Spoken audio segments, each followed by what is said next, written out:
السلام علیکم ورحمۃ اللہ وبرکاتہ۔ میرے محترم دوستو، آپ کو معلوم ہوگا آج کی تاریخ میں دنیا میں سب سے زیادہ زلزلے آئے ہیں اور بڑی تباہی ہوئی ہے، اور کہا یہ جا رہا ہے تقریباً 1 لاکھ کے قریب جانوں کا ضیاع ہوا ہے، جانیں چلی گئی ہیں۔ جاپان میں، امریکہ میں، وینزویلا میں یہ ہوا ہے۔ اب یہ زلزلے کیوں آتے ہیں، اس کی اصل وجہ ہم دیکھتے ہیں۔ قرآن و حدیث میں اس کی کیا وجہ بیان کی گئی ہے، تو میں آپ کے سامنے ایک حدیث مبارکہ بیان کرتا ہوں جس میں 15 چیزیں بیان کی گئی ہیں کہ جب یہ 15 چیزیں ہونے لگیں تو پھر اس کے بعد ان چیزوں کا انتظار کرنا۔ حضرت ابو ہریرہ رضی اللہ تعالی عنہ راوی ہیں، فرماتے ہیں قال قال رسول اللہ صلی اللہ علیہ وسلم، حضرت محمد صلی اللہ علیہ وسلم نے فرمایا اذا اتخذ الفیء دیوالا، جب مال فے کو دولت بنا لیا جائے، یعنی مال فے ملا، اب جس کے قبضے میں ہے اس نے اس کو دولت بنا لیا، ایک پہلی چیز۔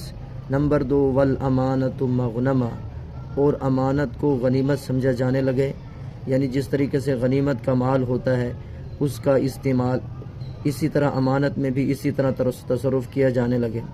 نمبر 3 والزکوٰۃ مغرمہ، زکوٰۃ کی ادائیگی کو تاوان سمجھا جانے لگے، چٹی سمجھا جانے لگے۔ یہ 3 چیزیں ہوگی۔ چوتھی چیز وَتُعُلِّمَ لِغَيْرِ الدِّينِ، علم حاصل کیا جائے دین کے علاوہ، یعنی علم حاصل کرنے کا مقصد صرف اور صرف حصول دنیا ہو، دین نہ ہو۔ جو لوگ علم حاصل کرتے ہیں مقصد دنیا کمائیں گے، پیسہ کمائیں گے اور ہمیں نوکری مل جائے گی، عہدہ مل جائے گا، یہ چوتھی چیز آپ نے بیان کی۔ 5ویں چیز آپ نے بیان کی وَأَطَاعَ الرَّجُلُ امْرَأَتَهُ، کہ آدمی اپنی بیوی کی اطاعت کرے گا، ہر بات میں بیوی کی بات مانی جائے گی۔ اور فرمایا آپ نے وَعَقَّ أُمَّهُ، اور اپنی ماں کی نافرمانی کرے گا۔ تو یہ کتنی ہوگی؟ یہ 5۔ پہلی چیز مال فے کو دولت بنا لیا جائے، دوسری چیز امانت کو غنیمت بنا لیا جائے، زکوٰۃ کو تاوان سمجھا جانے لگے، چوتھی چیز علم کو غیر دین کے لیے حاصل کیا جانے لگے، نمبر 5 آدمی اپنی بیوی کی اطاعت کرے، اور نمبر 6 اپنی ماں کی نافرمانی کریں۔ 7ویں چیز جو آپ نے بیان کی وَأَدْنَىٰ صَدِيقَهُ، کہ آدمی اپنے دوستوں سے تو قرب کرے گا، ان کو اپنی محفلوں میں بلائے گا، خود بھی ان میں جائے گا، وَأَقْصَىٰ أَبَاهُ، اور اپنے باپ کو دور کرے گا۔ تو یہ ہو گئیں، تو 5 6 7، یہ 7 علامات ہو گئیں۔ یعنی 6ٹھی علامت ماں باپ کی نافرمانی، 7ویں علامت باپ کو اپنے سے دور کرنا، دوستوں کو قریب کرنا، محفلوں میں دوستوں کو بلانا، مشورے دوستوں سے کرنا، باپ کو دور کرنا۔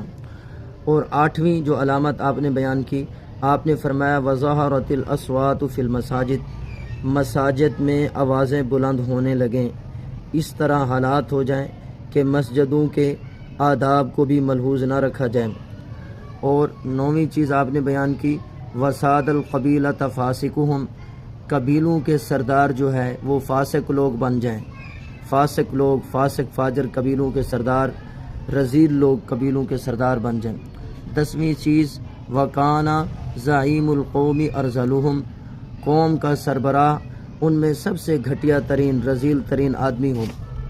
اور 11ویں چیز آپ نے فرمایا وَأُكْرِمَ الرَّجُلُ مَخَافَةَ شَرِّهِ، آدمی کا اعزاز کیا جائے گا، اکرام کیا جائے گا اس کے شر سے بچنے کے لیے۔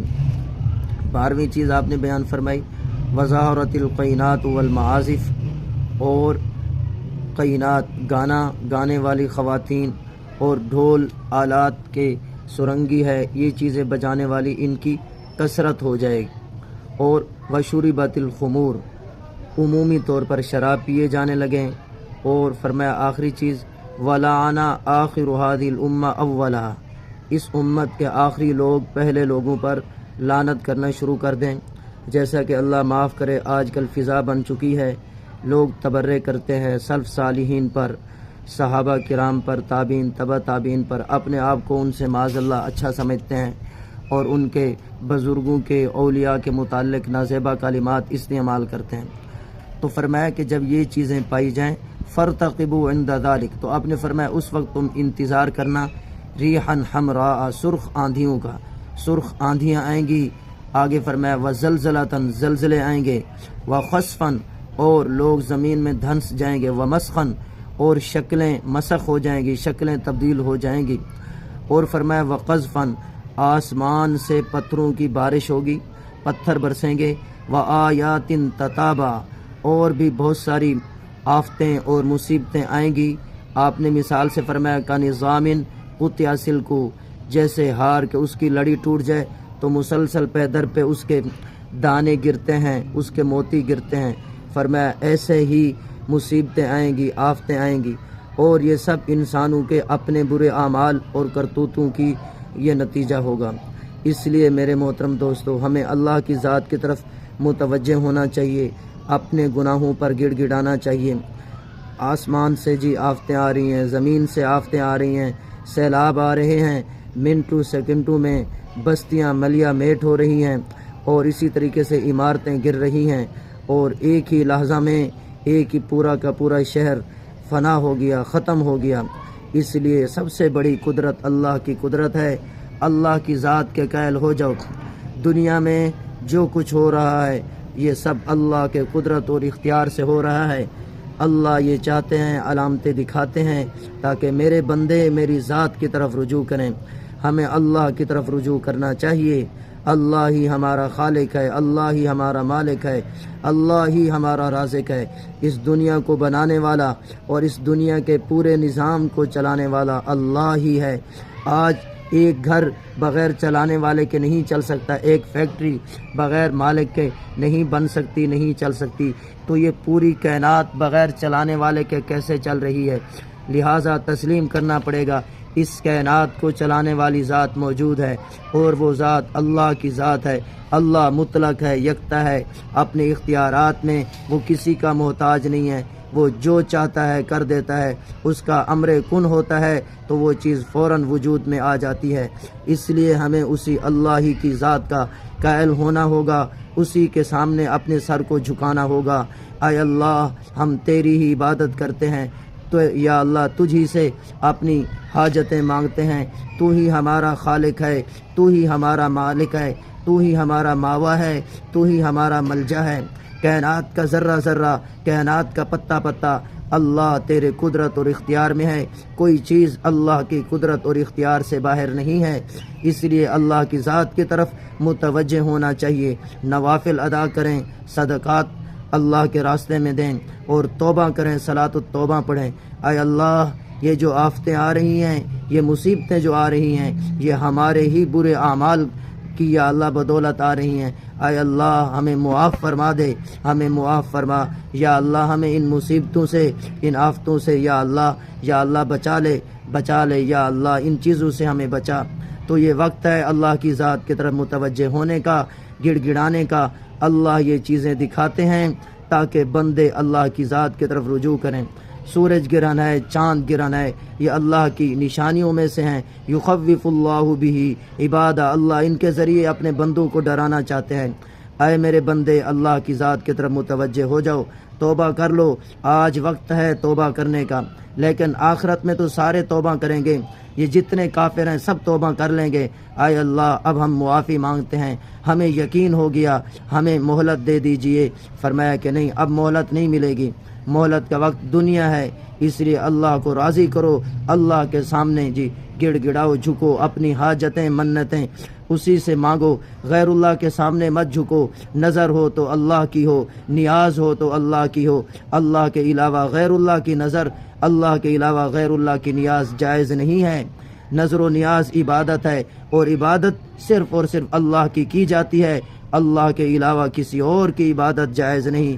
اللہ قرآن کریم میں فرماتے ہیں ایاک نعبد و ایاک نستعین، میرے بندو مجھ سے یوں دعا مانگو، اے اللہ ہم تیری ہی عبادت کرتے ہیں اور تجھ ہی سے مدد مانگتے ہیں۔ عبادت کی مستحق ذات اللہ کی ذات ہے، اس لیے اسی کے سامنے جھکنا ہے، اسی سے اپنی منتیں مانگنی ہیں، اسی کے سامنے نظر و نیاز ہے۔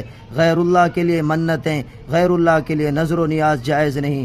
اللہ کے سامنے جھکو، بتوں کے سامنے کیوں جھکتے ہو؟ اب دیکھو ان بتوں کا حال دیکھو، یہی تو جی اب سیلاب میں بہہ گئے، یہ کیسے خالق ہو سکتے ہیں، یہ کیسے مالک ہو سکتے ہیں؟ مالک تو وہ ہے جو پوری کائنات کا خالق ہے، جو مرنے سے پاک ہے، ہمیشہ حی ہے، ہمیشہ زندہ رہے گا، اسے کبھی موت نہیں آئے گی، اسے تو اونگ بھی نہیں آتی۔ اور یہ کیسے جی مالک کیسے ہو سکتے ہیں؟ یہ تو نہ نفع پہنچا سکتے ہیں، نہ یہ نقصان پہنچا سکتے ہیں، بلکہ اگر مکھی ان سے کوئی چیز سلب کر لے تو یہ اس کو بھی واپس نہیں کر سکتے۔ اس لیے عزیزو، اللہ نے عقل دی ہے، عقل سلیم دی ہے۔ اب اس کائنات میں غور کرو، سورج ہے، چاند ہے، زمین ہے، آسمان ہے۔ اب دنیا ترقی کرتی چلی جا رہی ہے، سائنس ترقی کرتی چلی جا رہی ہے۔ کیا سورج کی مثل کسی نے کوئی سورج بنایا ہے؟ زمین کی مثل کسی نے کوئی زمین بنائی ہے؟ آسمان کی مثل کسی نے کوئی آسمان بنایا ہے؟ ستاروں کی مثل کسی نے کوئی ستارے بنائے ہیں؟ انسان کی مثل کسی نے کوئی انسان بنایا ہے؟ نہیں بنا سکتے۔ تو پھر قائل ہو جاؤ، ایک ذات ہے جو ان سب چیزوں کی بنانے والی ہے، وہ ذات صرف اور صرف اللہ کی ذات ہے، وہی ہمارا خالق ہے۔ مجھے بھی اس نے پیدا کیا، آپ کو بھی اسی نے پیدا کیا، پوری کائنات کو اسی نے پیدا کیا۔ روزی دینے والی ذات وہی ہے، تو جب روزی دینے والی ذات وہی، پیدا کرنے والی ذات وہی ہے، تو پھر عبادت کی مستحق بھی وہی ذات ہے۔ اسی کے سامنے جھکو، اسی سے منتیں مانگو، اسی کے سامنے سجدے کرو۔ اللہ تعالی عمل کرنے کی توفیق عطا فرمائے۔ اللہ ہمیں ان آفتوں سے بچا لے۔ آمین ثم آمین یا رب العالمین۔